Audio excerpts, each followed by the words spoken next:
Our second deal of the month is a, I believe, six-figure, is it six-figure profit? Please welcome Susie and Mike Riel to the stage for their deal of the month. Hey, I'm Susie, how's it going? Good, how are you? Long time no see. For those of you that are newer, this is my husband Michael, and we are, what? Oh, I'm sorry. No, I'm just moving up. Oh, you're pushing me out of the way.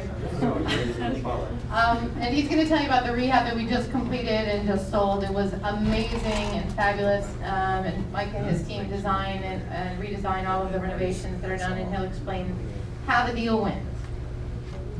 All right, so how many new investors we got here?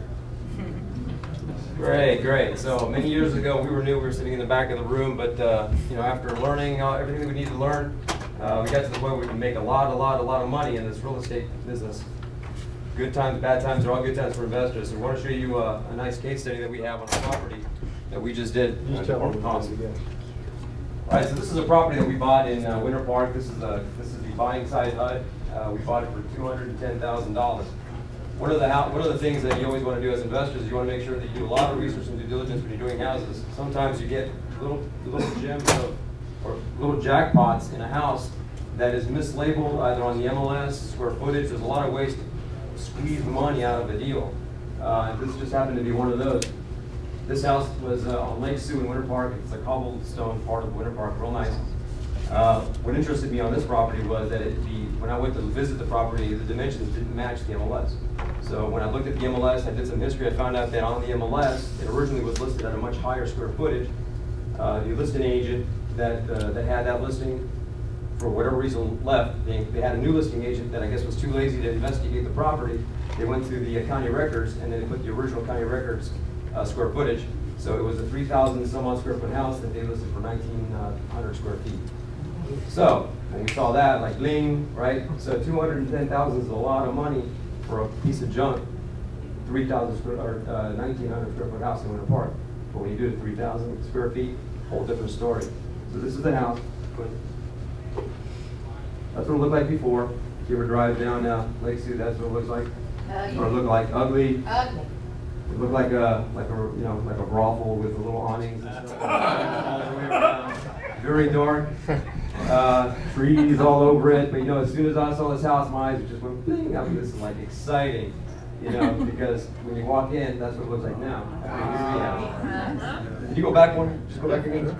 What we did real fast is this used to be the entry. There's an awning going into the side entry, so we turned that entry into a window, a picture window, and then we took this already header structure here, which is a window, and we turned that into the main entry, created a front foyer. Go ahead and go again so that you can see the differences in what that looks like. We sold this property before we finished it, and we'll tell you that story in just a second. So the pictures that you're looking at were the only pictures that I took of this property while it was in my possession. They were unfinished. So you'll see tiny little, you guys, any anal rehabbers out there that you might see like route lines undone, they got finished. But in these pictures, you don't. Go ahead, advance it, please. This would look like on the inside of the house. This is part of the kitchen laundry area. That's what it looked like after we got finished. This was you know, we had the bridge to nowhere. This is the door to nowhere. This is like 5 feet straight down. So we enclosed that up and put a, you know, we have a signature round window. If you see houses with round windows in town, it's typically ours. Round window there, very modern. We decided because in Winter Park, a lot of the houses were kind of artsy, or not artsy, more of the old traditional style. You know, the new yuppie people, they like that new modern look, that European feel. So we thought that this would be appropriate. Okay, there we go. This is a video of what the kitchen looks like. You can see the disco LED lighting. It's a party house. Party house. Go ahead and advance again. This is travertine tile throughout. We had 3 slabs of granite that we use. All you know, stainless steel appliances. Again. We have a microwave, a pull-out microwave instead of an open door, so you don't get burned, you know, with scalding hot stuff coming out. On the picture, see the fireplace there? Nice. So this video is not very good because of the colors. That's my favorite. See the lighted glass shelves there? See the color changing? You can program it to speeds and stuff like that. I do that myself. I don't really do much of the rehabbing to a contractor, but I do that myself. He does that. And yeah, this is, I think, a closer up of that because obviously it's pretty cool. So you put stuff up there, and when we show the house, it's pretty amazing. You know, see, it looks like a bar, you know, like a nightclub kind of stuff. And again, it was supposed to be yuppie, trendy. So that's what that area looked before. That's what it looks like after. This is an eco-friendly ductless, ventless fireplace. So you don't have to worry about permits and stuff like that. They're not cheap, but they look amazing for that. That's okay. So that's the kitchen area before. Oh, yeah, go back. That one? Yeah. Pretty good. One more? Fine. Just go ahead and go forward. Okay.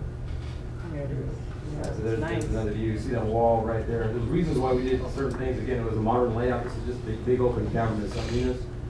Originally, it was, like I said, 3,000. It was listed for 3,500 square feet. We did we did measurements. There you go. This was a walkway to nowhere, a big open space. We put a wall in. You can see the window wall. That's 13-foot strips of windows that we repurposed from the house. We just put them there. This. One at a time. Back one. Yeah, back one.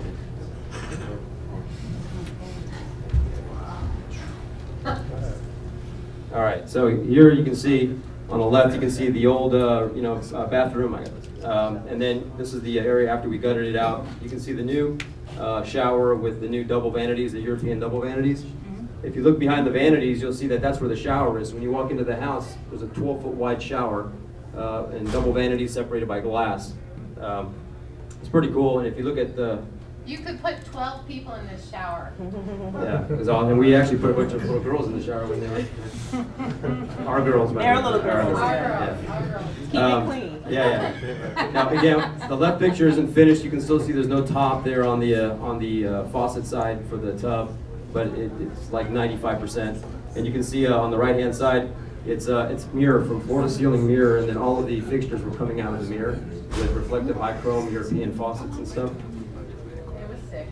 Yeah, see that? So everything is just kind of popping out of the mirror so that you don't see anything other than just yourself.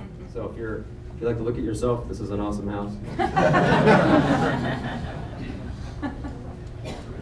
Anyway, I think this is the shower. I know that's the top view. So everything is chrome, high polished, everything going down. Restructured the house, and there's a reason why I'm giving you details, because we want you to see that we do good work, but also sometimes you invest more in a house, but you can actually pull more money out of it with that higher investment instead of just down and dirty, quick and flips. There's the walk-in. When you see it, you can see how it's got the mirrors on the floor, and they're just like floating there, European vanity. Right. So there's the Euro vanities with the showers. There's 3 shower heads, separate shower heads, okay, and a European spout. So we'll go. That's what it looks like there. That's the outside of the house. Again, we're not finished yet. That's the corner of the house. That's the back of the house, and all the junk you see out there. That's actually the new buyer bringing stuff before we finish the house. I couldn't like a basketball court. You couldn't wait to move in. Anyway, okay, so that's the house. Yeah. So here's how we got it sold. Is we were probably 2 weeks out from.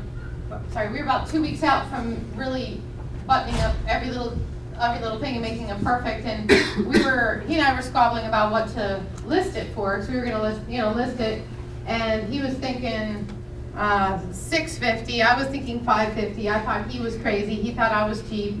So that went back and forth for a while. So we decided to have a brokers open, invite some of the Winter Park brokers out. They're very active, and so we called up some and invited them to come out to a little thing. We cleaned up as best we could and got the wine and cheese and cookies and whatnot.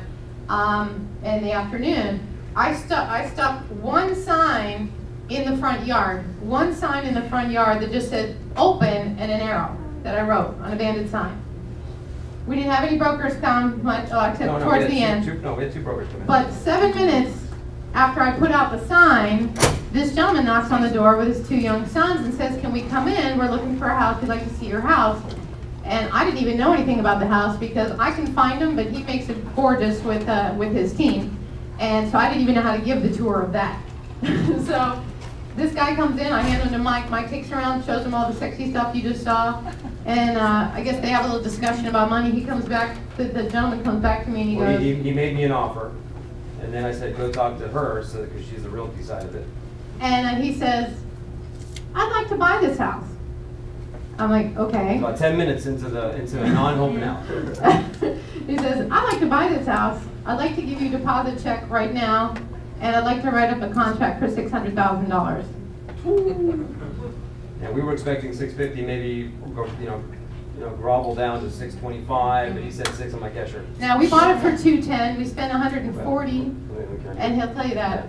And here you go, because I'm going too fast. Yeah, that's all right, that's all right. So anyway, here are the HUDs. This is exciting. This is the exciting part of the day, because even though making it and building it is awesome, this is more fun. Contract for $600,000. You can see the blow up $600,000. What's even more fun is that we use other people's money. So we had investors involved in this deal. And we need to shout out to Jonathan Yeah. Journey. Where is he? Jonathan, for helping with financing. Yeah. And the investor made $24,525 on the investment. That's the investor made that money for, working together. And as you can see, the closing side HUD, the net was $212,811.22 on one deal. Great job.